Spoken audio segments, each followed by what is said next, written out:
जय Hind students, how are you all. Last class में हमने ईडियम्स का एक सेशन पढ़ा था। आई होप आपने उसको रिवाइज करा होगा, अच्छे से समझा होगा।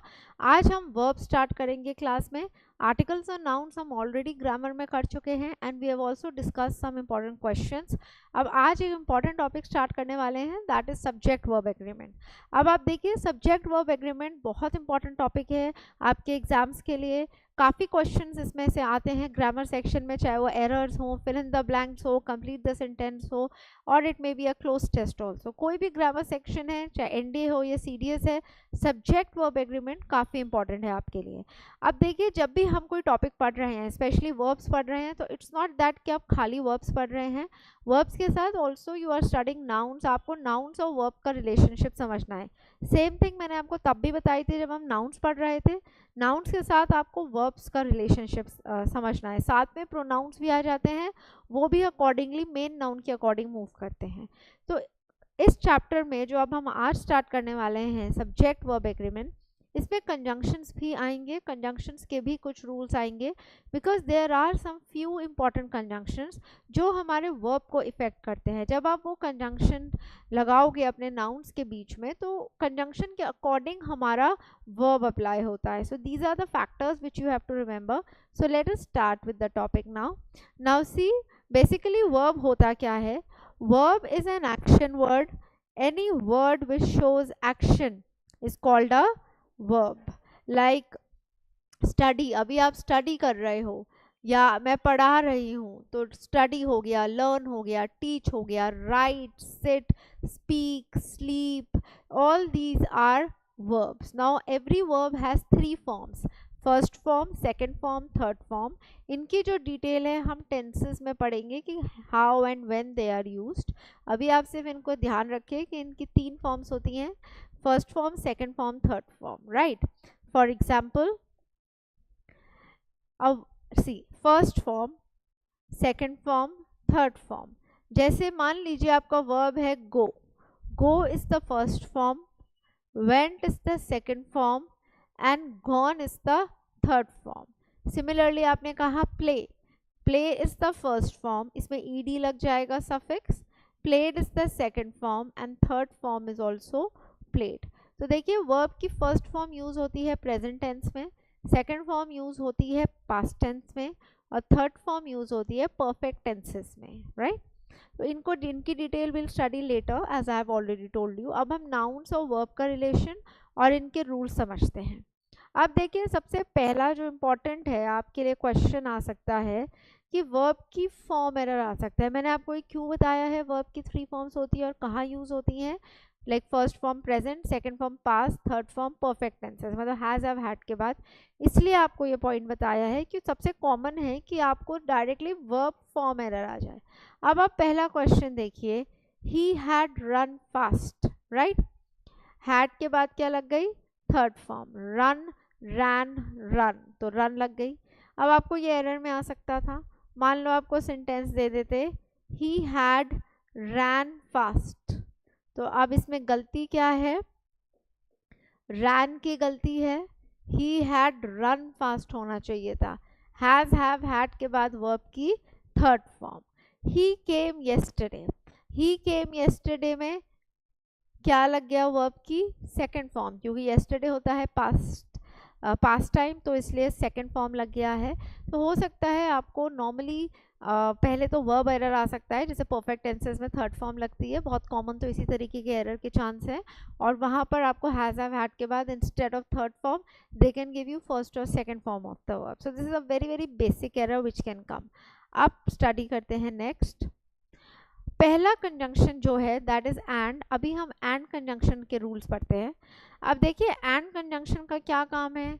कोई भी दो sentences, nouns, adverbs, verbs, adjectives को ज्वाइन करना। If two subjects are joined by and, okay, use plural verb, but the condition is अगर उनकी डिफरेंट आइडेंटिटीज हैं तो।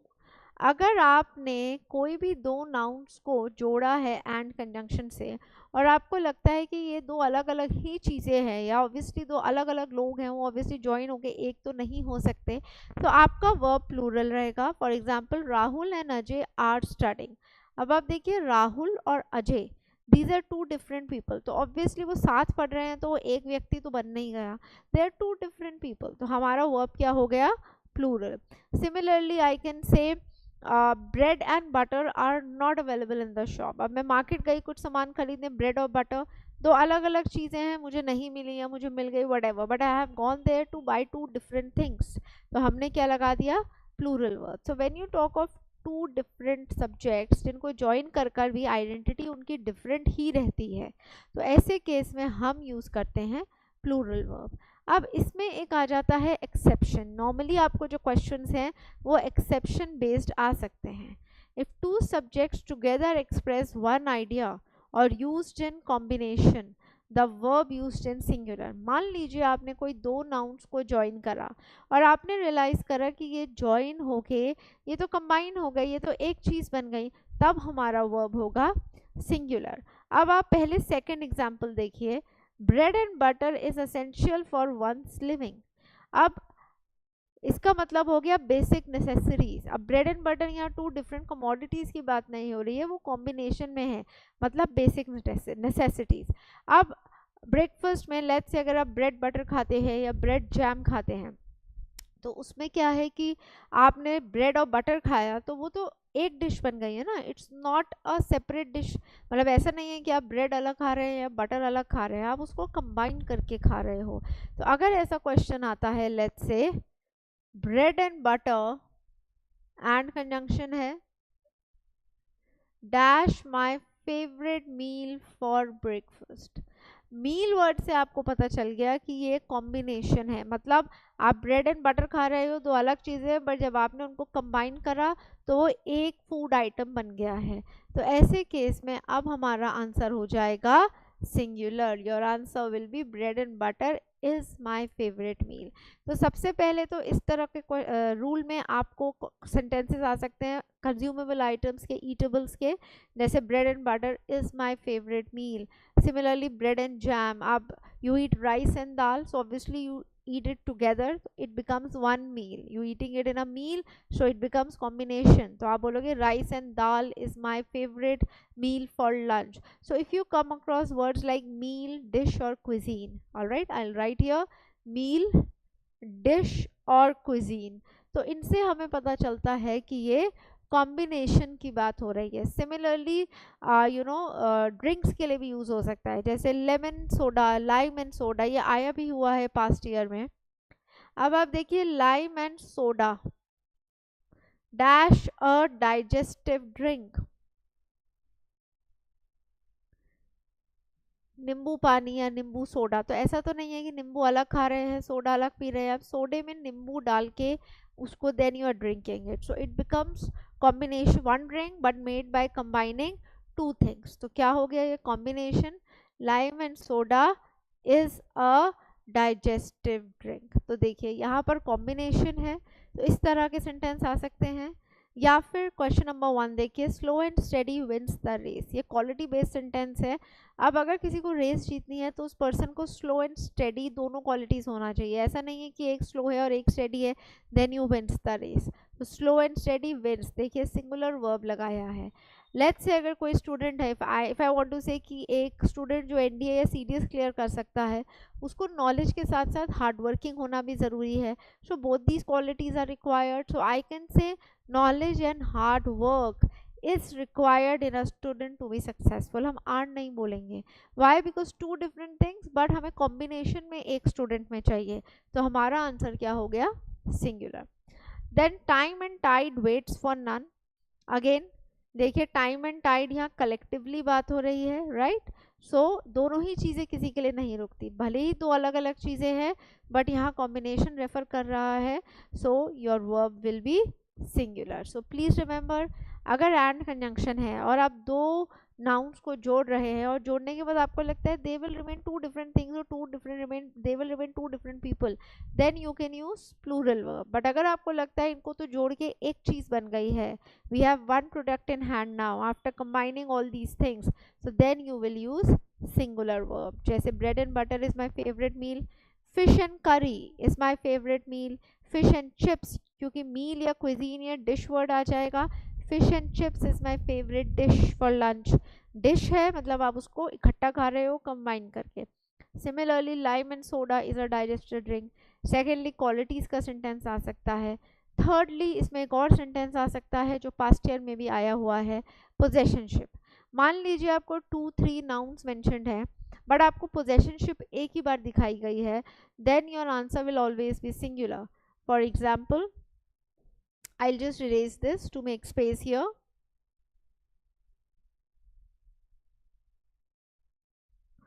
All right. Let's say if your sentences, and this is important क्योंकि ये PYQ में आया हुआ है इस तरीके का, my friend and benefactor dash here, मतलब मेरा फ्रेंड और मेरा बेनिफैक्टर शुभचिंतक यहाँ है। अब देखिए फ्रेंड अलग है, बेनिफैक्टर अलग है, बट माई क्या लगा है, एक बार पोजेशनशिप एक बार शो हुई है। तो जब पोजेशनशिप एक बार शो होती है मतलब it's one person who is playing two roles in your life. एक ही पर्सन है, वही आपका फ्रेंड है और वही आपका बेनिफैक्टर है।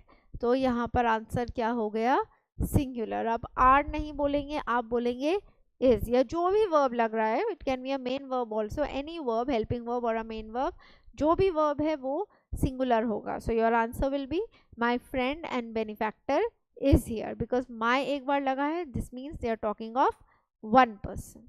Okay, so please copy all these questions also which I have given you other than which are mentioned on the board, because they are very very important. Okay, now let us move to the next one. When two subjects are joined by or या nor, ये conjunctions हैं, either के साथ और लगता है, neither के साथ नॉर लगता है। सो अगर नाइदर या और कंजंक्शन है तो इनका इफेक्ट कैसे होता है हमारे वर्ब पे। अगर ये कंजंक्शंस हैं so our verb is according to the nearest subject. हमारा जो वर्ब है वो नियरेस्ट सब्जेक्ट के अकॉर्डिंग होता है। नियरेस्ट मतलब जो सेकंड हो गया या वर्ब के सबसे पास वाला। Now look at the examples. Either you or I dash going there. Either you or I dash going there. अब देखिए वर्ब यहाँ लगना है, जहाँ am लिखा हुआ है उससे नियरेस्ट क्या हो गया, I। तो जो हमारा वर्ब है वो किसके अकॉर्डिंग लगेगा, I के अकॉर्डिंग, ना कि you के according. Second example, neither you nor he is responsible. अब देखिए हमारा वर्ब यहाँ आना है, वर्ब से नियरेस्ट सब्जेक्ट क्या है, ही, तो ही के अकॉर्डिंग क्या लग गया, इज। थर्ड एग्जाम्पल देखिए, neither the principal nor the teachers are present in the function. अब देखिए वर्ब यहाँ लगना है, नियरेस्ट क्या है, टीचर्स, टीचर्स क्या है प्लूरल, इसलिए आ गया आर। सो जब भी नॉर या और कंजंक्शन होगा आपको ये पॉइंट याद रखना है कि जो भी वर्ब लग रहा है, वेदर इट्स मेन वर्ब और it's helping verb, it is going to be according to the nearest subject. Okay, पास वाला, nearest, second और nearest you can consider. अब एक क्वेश्चन में लिखती हूँ, you tell me the answer. All right, I'll write the question. Dash Ram or his friends come. Your options are has or have. Okay, take your time please students. Think of the answer. Dash Ram or his friends come. You can give me the answer in the comment section.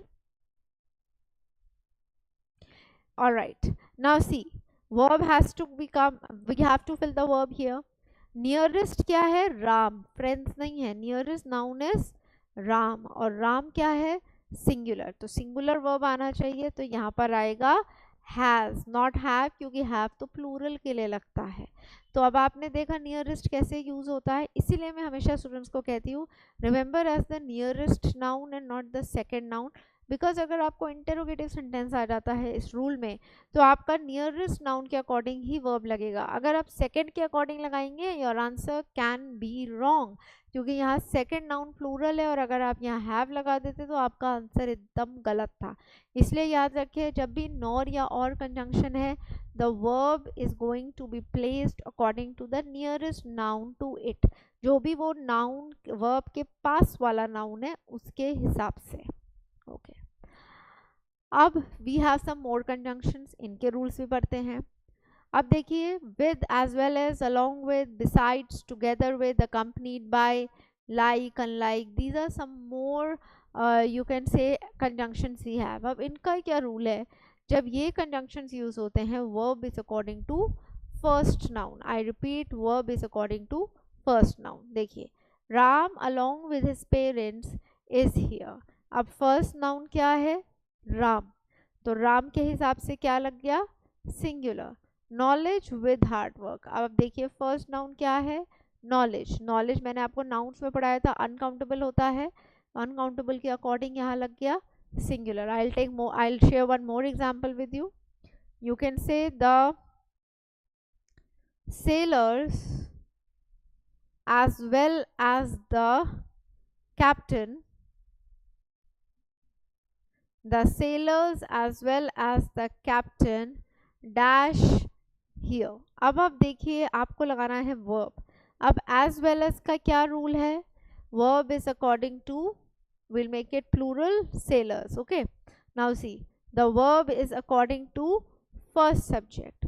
First subject क्या है, sailors, it is plural, तो आपका verb भी हो जाएगा plural. The sailors as well as the captain are here, not is. तो चाहे आप हेल्पिंग वर्ब लगा रहे हैं, किसी भी टेंस में लगा रहे हैं, या आप मेन वर्ब लगा रहे हैं, it is going to be according to first noun, right. So I just revise once quickly students. देखिए सबसे पहले आपने एंड कंजंक्शन के रूल्स पढ़े. अगर एंड से कोई भी दो नाउन्स को आप ज्वाइन कर रहे हैं, अगर वो डिफरेंट आइडेंटिटीज ही रहती हैं after joining, then use plural verb. But अगर आपको लगता है they combine and they become one, then you can use singular verb. ऐसे में आपको इस रूल में तीन तरह के क्वेश्चंस आने के चांसेस हैं. पहला ईटेबल्स या ड्रिंक्स के, सेकंड एडजेक्टिव्स के, जब दो या तीन क्वालिटीज एक ही पर्सन में हमें चाहिए तो सिंगुलर, एंड थर्ड इज अगर पोजेशनशिप एक बार दिखाई गई है, जैसे माय फ्रेंड एंड मेंटोर, तो एक ही पर्सन है, कैसे पता हमें, माय एक बार लगा है, पोजेशनशिप एक बार दिखाई है. तो कॉम्बिनेशन के सेंटेंस में एंड रूल के, एंड कंजंक्शन के साथ हमें इस तरीके की तीन तरह के क्वेश्चंस आने के चांसेस हैं. नेक्स्ट कंजंक्शन हमने पढ़ा है नॉर या और.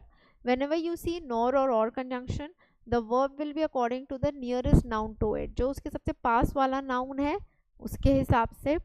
And the third conjunction today we have started is along with, as well as. I mentioned the list here of conjunctions.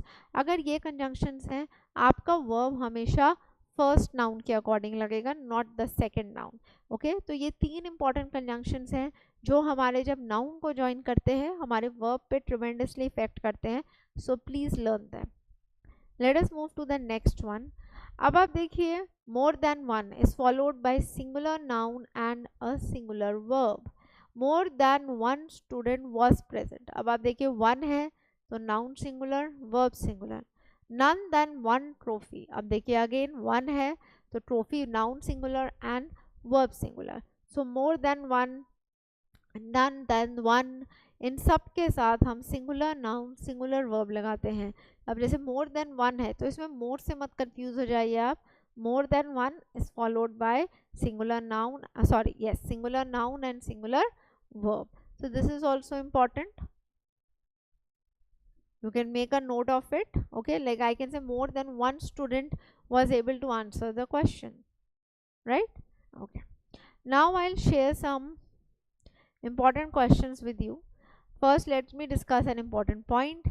If a preposition is used after a noun, the verb will be according to the noun before preposition. मतलब अगर एक preposition है, जैसे off है, ज़्यादातर off आता है exam में, उससे पहले एक noun है उसके बाद एक noun है, तो आपका जो verb है वो ऑफ से पहले वाले नाउन के अकॉर्डिंग लगेगा. नॉर्मली क्या रूल है, प्रेपोजिशन से पहला वाला जो नाउन है उसको हम मेन नाउन कंसिडर करते हैं.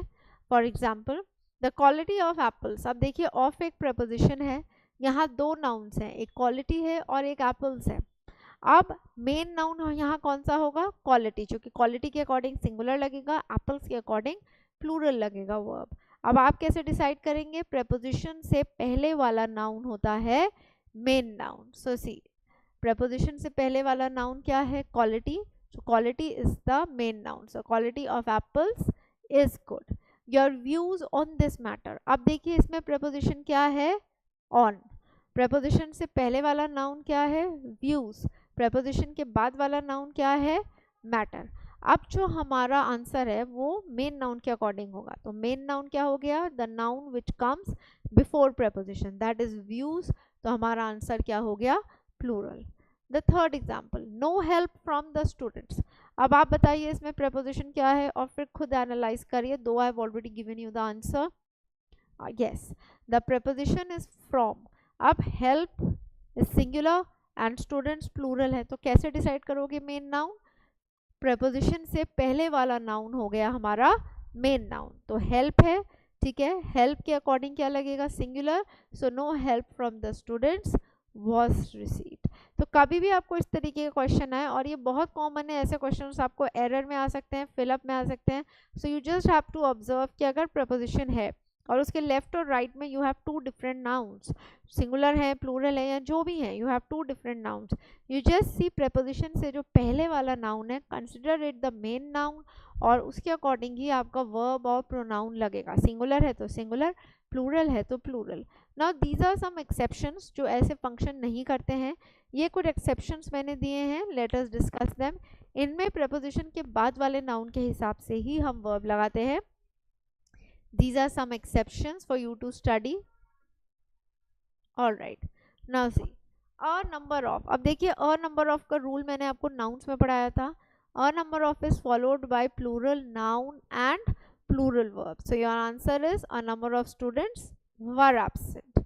Second, the number of, अब आप याद करिए मैंने nouns में आपको the number of का रूल पढ़ाया था, the number of is followed by plural noun singular verb, तो your answer is सिंगुलर। अब question third, a lot of है या लॉट्स ऑफ है, ये plenty of, rest of, variety of and fraction अगर आ जाता है, जैसे 2/3 है या 1/3 है या 1/4 है, तो अगर ये एक्सेप्शंस हैं, इनमें आपको preposition के बाद वाले नाउन के हिसाब से ही वर्ब लगाना है, so please remember these exceptions.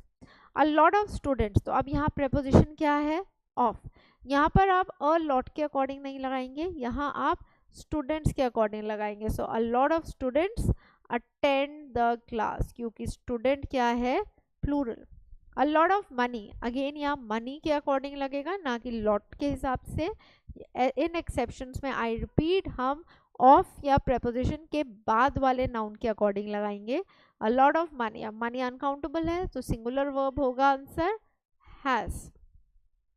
Plenty of time, अब देखिए अगेन एक्सेप्शन है, यहाँ आप ऑफ के बाद वाले नाउन के हिसाब से लगाएंगे, ना कि पहले, तो टाइम अनकाउंटेबल है, so you know the answer will B singular. Similarly plenty of things, आप अगेन preposition के बाद वाला नाउन थिंग्स प्लूरल है, तो वर्ब क्या हो गया, plural. Then seventh one, the rest of the students, again इसमें आप preposition के बाद वाले नाउन के हिसाब से लगाएंगे, स्टूडेंट्स क्या है, प्लूरल, तो आपका आंसर क्या हो गया, plural. The rest of the lesson, अब अगेन preposition के बाद क्या है, लेसन, लेसन इज सिंगुलर, तो आपका आंसर क्या हो गया, singular. A variety of items, again preposition के बाद क्या नाउन है, आइटम्स, तो प्लूरल है, तो आपका आंसर हो गया plural. 10th question, a variety of furniture, अब अगेन इसमें वैरायटी के हिसाब से नहीं लग सकता, फर्नीचर के अकॉर्डिंग लगेगा, फर्नीचर अनकाउंटेबल है, तो आपका आंसर क्या हो गया, singular. 11th question, 2/3 of the votes, again fraction के अकॉर्डिंग कभी भी नहीं लगता वर्ब, preposition के बाद वाले नाउन के अकॉर्डिंग, ऑफ के बाद क्या है, वोट्स, वोट्स है plural, so were.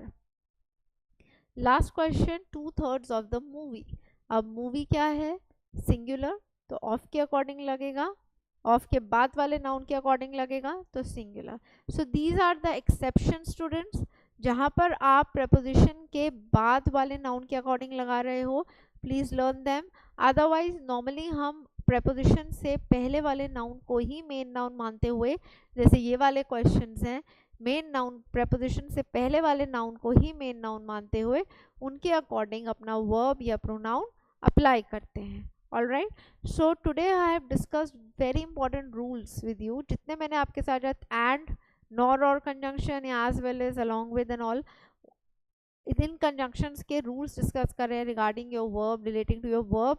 Please learn them because they are very very important. Definitely questions are going to come. इन रूल्स में से क्वेश्चंस आते ही आते हैं, and more than one. Okay, there can be many questions. और ये एक्सेप्शंस भी बहुत इंपॉर्टेंट है. ये भी आपको फिलअप्स में या एरर्स में कहीं भी ग्रामर सेक्शन में आ सकते हैं. You should know them. All right, so I think I have given you enough work for today. First you revise this much today, and then I'll meet you in the next class. If you have any doubts, please ask me in the comment section. Thank you. Jai Hind.